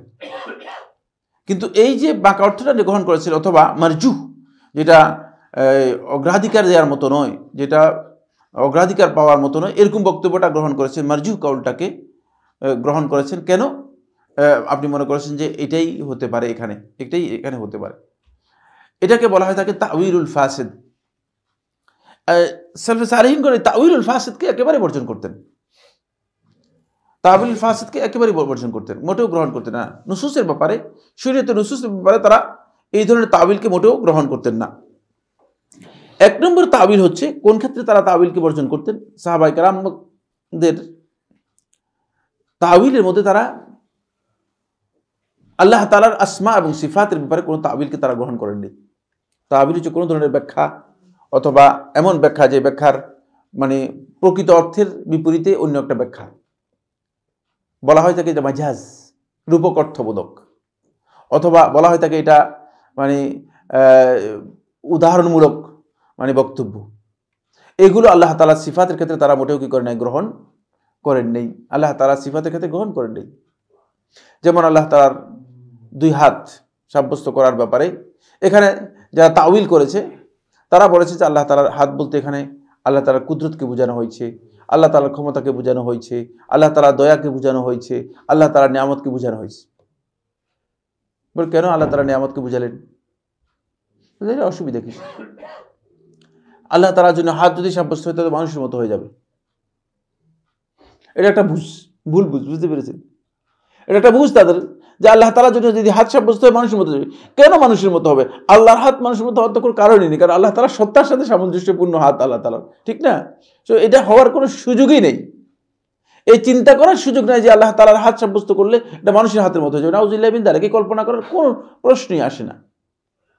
কারণ তারা যদি এটা কমন সেন্স দিয়ে চিন্তা করতো তাহলে তাদের কাছে স্পষ্ট হয়ে যেত, মানে সমস্ত প্রাণী জগতের মধ্যে যে প্রাণী জগতের পা হাত রয়েছে, সবগুলো প্রাণী জগতে সবগুলোকে একই ধরনের। হাতির পা যেমন গরুর পা তেমন কিনা, গরুর পা যেমন ছাগলের পা তেমন কিনা, ছাগলের পা যেমন মানে মশার পা কি তেমন কিনা, না। দেখছেন? সুতরাং প্রশ্নই আসে আল্লাহ সুবহানাহু ওয়া তাআলা জাতের ক্ষেত্রে এই ধরনের কল্পনা নিজের মাথার মধ্যে নিয়ে আসা, এটা একেবারে ভুল একটা কল্পনা। আল্লাহ রাব্বুল আলামিন সম্পর্কে একেবারে একটা ভুল কল্পনা। আল্লাহ তাআলা সিফাতের ব্যাপারে তারা এই তাওয়িলগুলো কি করেছেন? গ্রহণ করেছেন। যারা সালাফদের মানহাজের পরিপন্থী, সলফে সালিহিন সমস্ত তাওয়িলকে কি করেছেন? বাতিল মানে গ্রহণ করেন নাই, বাতিল মনে করতেন। কারণ হলো আল্লাহ রাব্বুল আলামিনের জাতের সাথে এটা মোটেও যায় না। আল্লাহ তাআলা তার পরিচয় করে দিয়েছেন। এখন আপনি যদি এটাকে বলেন যে এটা আল্লাহ তাআলার পরিচয় নয়, তাহলে তো আল্লাহ তাআলা সম্পর্কে আপনি একটা ভুল ধারণা মানুষদেরকে দিলেন।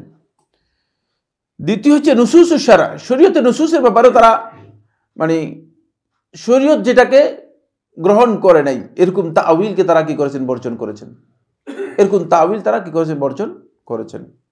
শরীয়তের তাওয়িল যেগুলো, শরীয়তের দলিল যেগুলো আছে, দলিলের ক্ষেত্রে শরীয়তের দলিলের ব্যাপারে যেখানে যেই দলিল যেই অর্থে প্রয়োগ করা হয়েছে, যেই অর্থে এসেছে, তারা সেই অর্থেই সেটাকে কি করেছেন? গ্রহণ করেছেন। এর ভিন্ন অর্থ কি করেন নাই তারা? ভিন্ন অর্থে এটাকে ব্যবহার করেন নাই, ভিন্ন অর্থে নেন নাই। এখানে কোনো তাবিলই করেন নাই তারা। এই জন্য তাবিল করেন নাই কারণ আল্লাহ সুবহানাহু ওয়া তাআলা কোরআনের মধ্যে বলেছেন সরাসরি একটা অর্থ রয়েছে। যেমন সলাত, সলাতের শাব্দিক অর্থ হচ্ছে, সলাত বলতে বোঝায়, সলাতের শাব্দিক অর্থ হচ্ছে সলাত বলতে দোয়া বুঝায়। শাব্দিক অর্থ হচ্ছে সলাত বলতে কি? দোয়া বুঝায়। এখন একদল লোক বলতেছে যে সলাত যেহেতু দোয়া বুঝায়, দোয়াই যথেষ্ট সলাতের জন্য, আর কিছু তো দরকার নেই। সলাতের জন্য আর কিছু দরকার নেই, দোয়া করলেই হয়ে যাবে। কারণ তারা আরও দলিল দিয়েছেন, কোরআনে অন্য আয়াতগুলো নিয়ে এসে দলিল দিয়েছেন যে ইন্না সলাতা সাকানুল লাহুম, সূরা তওবার মধ্যে আল্লাহ তাআলা বলেছেন আপনার সলাত তাদের জন্য সাকানুল লাহুম, এদের জন্য প্রশান্তির কারণ হবে। তো এখানে তো দোয়া বলে নেই, সলাত বলতে নামাজ বুঝাই নেই, আমরা যেটাকে নামাজ বুঝাচ্ছি। তখন তারা একটা ভিন্ন ব্যাখ্যা নিয়ে নিছে, বলছে নামাজের প্রয়োজন নেই, কোরআনের মধ্যে নামাজের কথা আসেই নেই। আপনি হয়তো কোরআনের মধ্যে নামাজের কথা কোথায় আসছে? আসেই নেই, বুঝতে পেরেছেন? সলাতের কথা এসেছে। আপনি এগুলো কোত্থেকে আবিষ্কার করছেন যে মানে তাকবীরে তাহরিমা দিতে হবে, হাত ভাঙতে হবে, বসতে হবে, দাঁড়াতে হবে, কোত্থেকে এগুলো বাড়াচ্ছে? এরকম কোনো সূরত তো মানে কোরআনের মধ্যে নেই। তারা এটাকে মানে শাব্দিক অর্থে নিয়ে গিয়ে এটাকে একটা নিজেদের মন মতো একটা ব্যাখ্যা মানে তাওয়িল করেছে, নিজেদের ইচ্ছা মতো কি করেছে? তাবিল করেছে, নিজেদের আকল খাটিয়ে এটাকে তাবিল করেছে। ফলে এই যে তাবিলটা করেছে, এই তাবিলটা তাদের একেবারে একান্ত মানে মন গড়া তাবিল। আবার আরেকদল তাবিল করেছে, যেমন আদম আলাইহিস সালাতু ওয়াস সালামকে সিজদা নিয়ে বলে যে আল্লাহ সুবহানাহু ওয়া তাআলা যেহেতু আদম আলাইহিস সালামকে সিজদা করতে বলেছেন, ফেরেশতারাও সিজদা করেছে, তাহলে সিজদা করলে যদি তাজিমের জন্য সিজদা করা হয় তো দুই ভাগ করে দিয়েছে। সিজদাকে কয় ভাগ করছে? দুই ভাগ করছে। সিজদাকে দুই প্রকার করে দিয়েছে, সিজদাকে দুই প্রকার করেছে। এক প্রকারের সিজদা হচ্ছে সিজদা ইবাদতের সিজদা। ইবাদতের সিজদাটা আল্লাহ ছাড়া আর কারোর জন্য চলবে না। আর তাজিমের সিজদা সম্মান করার জন্য আপনি পীর সাহেবও করতে পারেন, আপনি আপনার পিতামাতাকেও করতে পারেন, আপনি যারা খুশি তারা করেন, কুকুরে গিয়ে করেন, অসুবিধা নেই। নাউযুবিল্লাহি মিন যালিক। ওই যে তাওয়িল করেছে, যেহেতু আসলে শরীয়তের মূল যে বক্তব্য, এই বক্তব্য থেকে দূরে সরে যাওয়ার কারণে নিজেদের মন গড়া নুসুসের ব্যাপারে তাবিল করেছে। সেদিন একজন তাবিল করতেছিল, বলতেছিল যে আল্লাহ তাআলা ইরশাদ করছেন ইন্না সলাতা কানাত আলাল মুমিনিনা কিতাবাম মাওকুতা, নিশ্চয়ই সালাত মুমিনদের উপর ফরজ করা হয়েছে কিতাবাম মাওকুতা, নির্ধারিত ওয়াক্তে ফরজ করা হয়েছে, আদায় করা। এটা হলো এর বক্তব্য। বলতে এটার অর্থ হলো ইন্না সলাতা, নিশ্চয়ই সালাত কানাত আলাল মুমিনিনা, মুমিনদের উপর ফরজ করা হয়েছে কিতাবাম মাওকুতা, লিখিতভাবে, মাওকুতান মানে মুআক্কাতান, সাময়িক।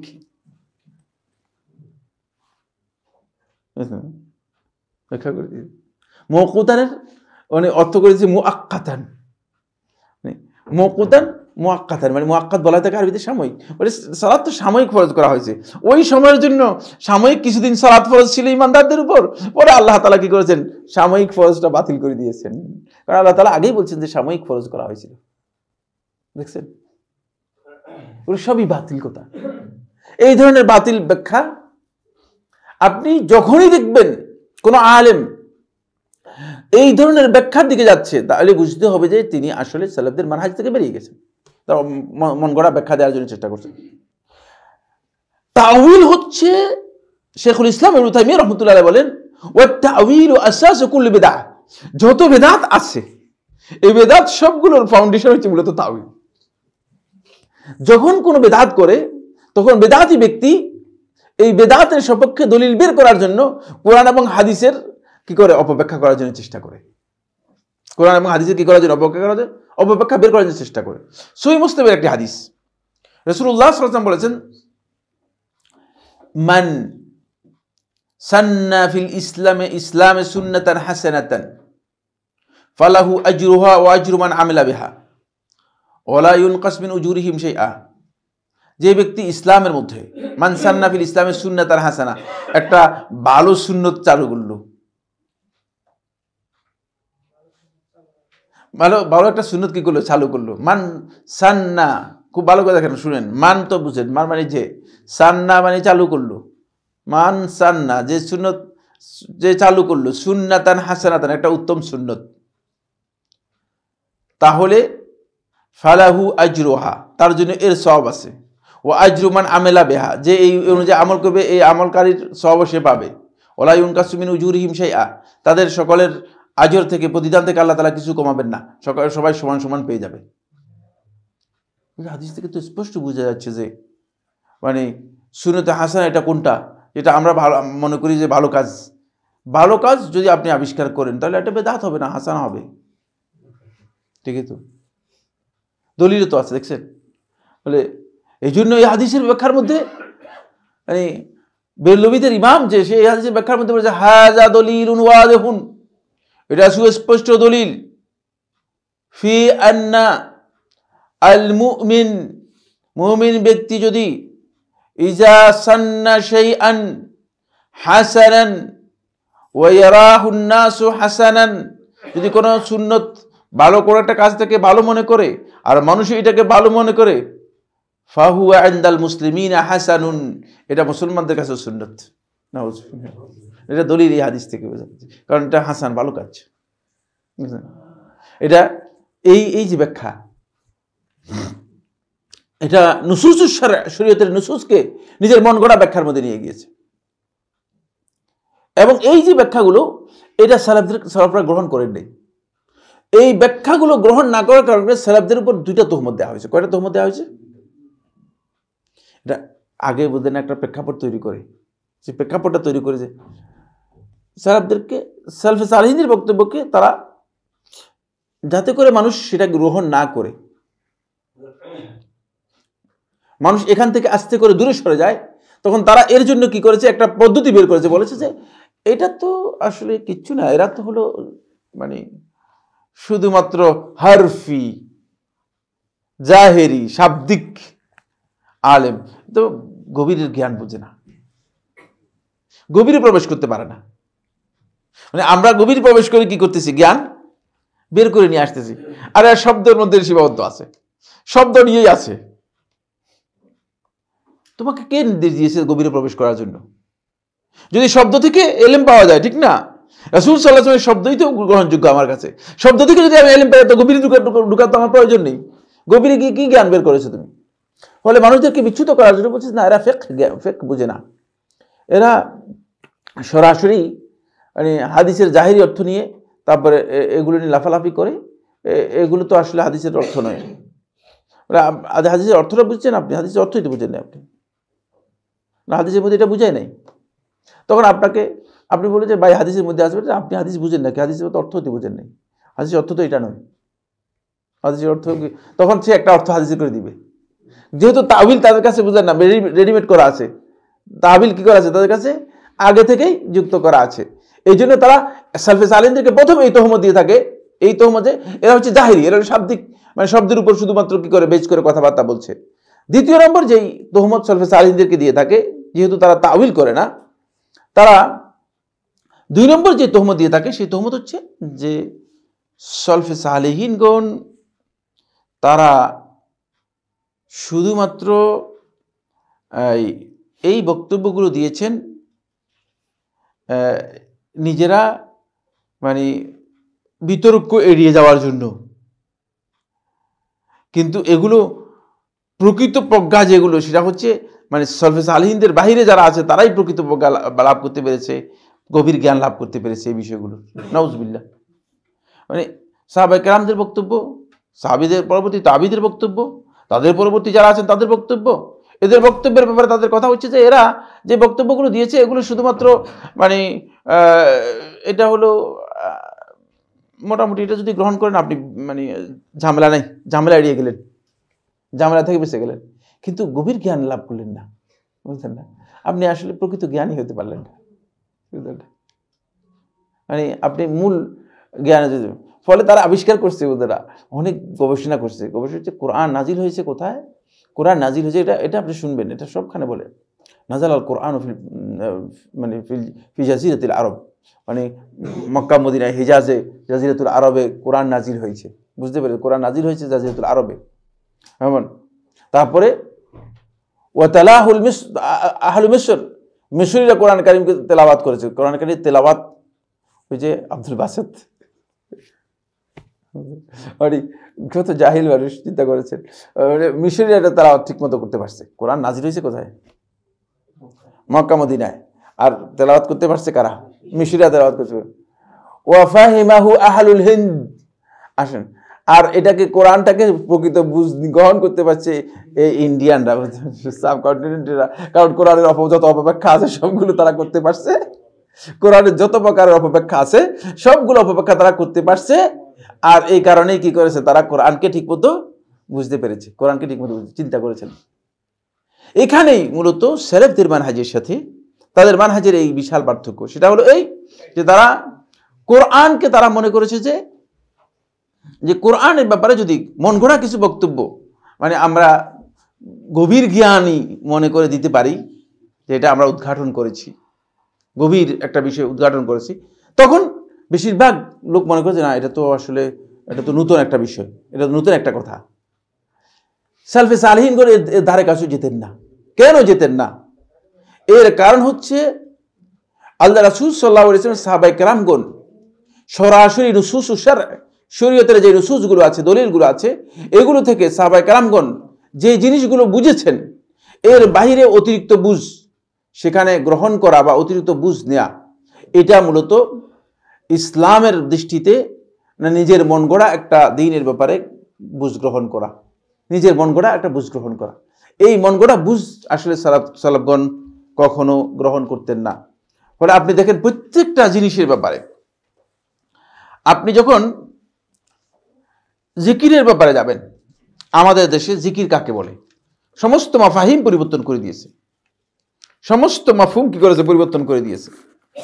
এখন জিকির বলতে বোঝায় শুধু জপার নাম,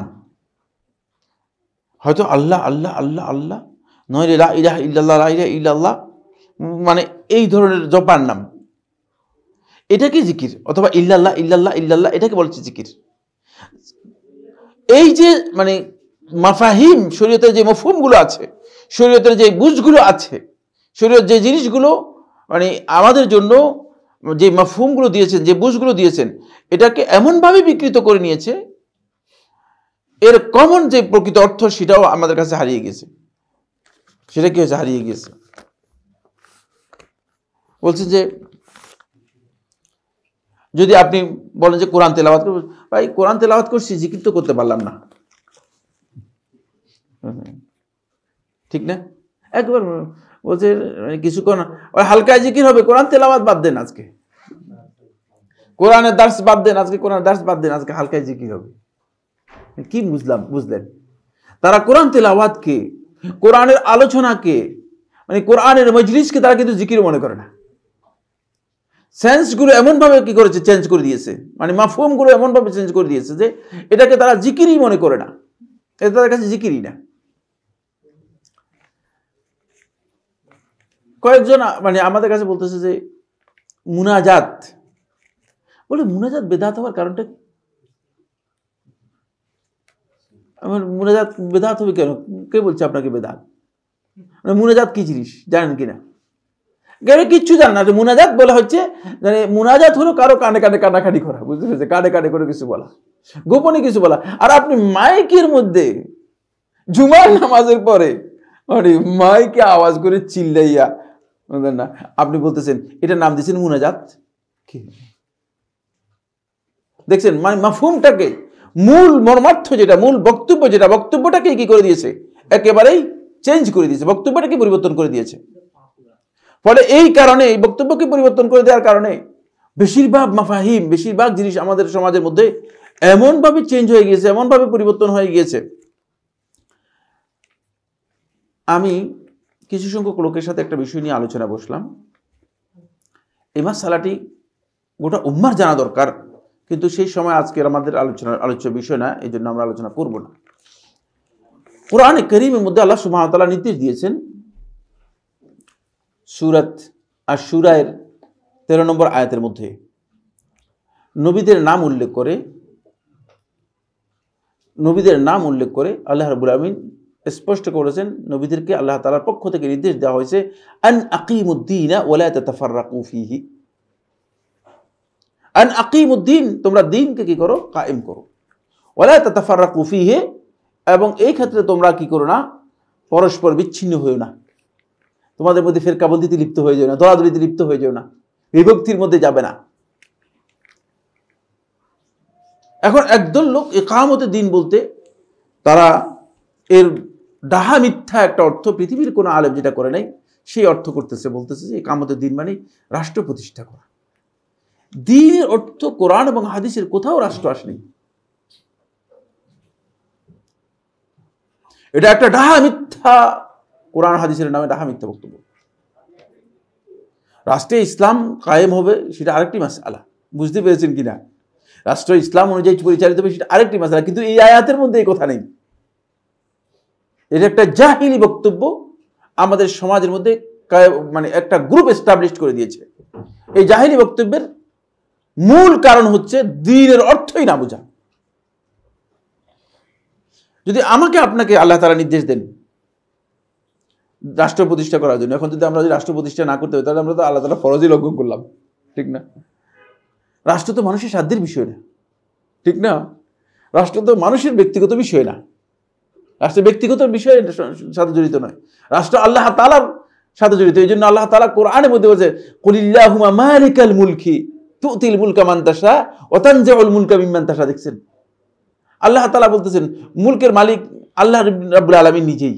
মুলকের মালিক, রাজত্বের মালিক, ক্ষমতার মালিক, এই সব কিছুর মালিক কে? আল্লাহ তাআলা। আল্লাহ তাআলা এগুলোর মালিক হওয়ার কারণে আল্লাহ সুবহানাহু ওয়া তাআলা নিজেই বলতেছেন যে আল্লাহ তাআলা যাকে ইচ্ছা করেন তাকে তিনি দিবেন, আর যাকে ইচ্ছা করেন তার কাছ থেকে ছিনিয়ে নেবেন। এটা দেন কে? আল্লাহ তাআলা। আবার নিবেন কে? আল্লাহ রাব্বুল আলামিন। সুতরাং এটা কিন্তু এই আমাদের সাথে সম্পৃক্ত বিষয় না। একেবারেই এই মাসআলা না বুঝার কারণে এখানে মাফহুমের মধ্যেই বড় ধরনের গলদ তৈরি হয়ে গেছে। ফলে এই লোকগুলো মনে করতেছে যে দ্বীনের পালন করার দরকার নেই, দ্বীনের হুকুম দরকার নেই, দাঁড়িয়ে রাখেন না রাখলে নাই, অসুবিধা নেই। প্যান্ট টাকনুর নিচে, অসুবিধা নেই। প্যান্টের জন্য আপনি কি জাহান্নামে চলে যাবেন নাকি? আরে এগুলো বাড়াবাড়ি করেন কেন? খুঁটিনাটি বিষয়ে বাড়াবাড়ি করেন কেন? আমার কয়েকদিন বলছে আপনারা দেখেছি বেশিরভাগ খুঁটিনাটি বিষয় নিয়ে কথা বললাম। আমি বলে খুঁটিনাটি বিষয়গুলো কেমন? যেমন একটা উদাহরণ দেন। বলে যেমন এই যে টাকনুর নিচে, মানে টাকনুর উপরে প্যান্ট পরা, টাকনুর নিচে প্যান্ট পরলে, মানে আমি এটা খুঁটিনাটি আপনাকে কে বলছে? এই ব্যাপারে আল্লাহ রাসূল সাল্লাল্লাহু আলাইহি ওয়াসাল্লামের 7 জন সাহাবীর 4টি হাদিস বর্ণিত হয়েছে একেবারে সহিহ রওয়ায়াতের মাধ্যমে, আর আপনি এটাকে খুঁটিনাটি মনে করতেছেন। আল্লাহ তাআলা ওহীর মাধ্যমে আপনার ব্যাপারে কত কিছু বলে নাই, আপনি খুঁটিনাটি। আর এটা তো খুঁটিনাটি নয়, খুঁটিনাটি হলে আল্লাহ তাআলা ওহী নাযিল করতেন না। আপনি নিজেই খুঁটিনাটি, আপনার ব্যাপারে তো আল্লাহ তাআলা কোনো ওহী নাযিল করে নাই। কোথা থেকে এগুলো বের করেন? আসল কথা হচ্ছে শরীয়তের মৌলিক বিষয়গুলো আমরা না বুঝার কারণে আমরা এই বিশাল বিভ্রান্তির মধ্যে রয়েছি। আল্লাহ সুবহানাহু ওয়া তাআলা আমাদের সবাইকে এই বিষয়গুলো বোঝার তৌফিক দান করুন। এবং সালাফদের মানহাজের ক্ষেত্রে আসলেই খুঁটিনাটি নয়, যেটা দ্বীনের মৌলিক বিষয়, যেটা দ্বীনের মৌলিক মাফহুম, বুঝ, মৌলিক দ্বীন যে বিষয় সম্পর্কে আমাদেরকে জ্ঞান দিয়েছে, যেই পরিভাষা আমাদেরকে দিয়েছে, সেটা যেন সঠিক পরিভাষা আমরা বুঝতে পারি। সেখানে সলবে সালিহিনগণ নিজেদের খাহেশ মতো তাবিল করে নিজেদের অর্থ গ্রহণ করতেন না। আল্লাহ তাআলা এই কথাগুলো আমাদেরকে বোঝার তৌফিক দান করুন।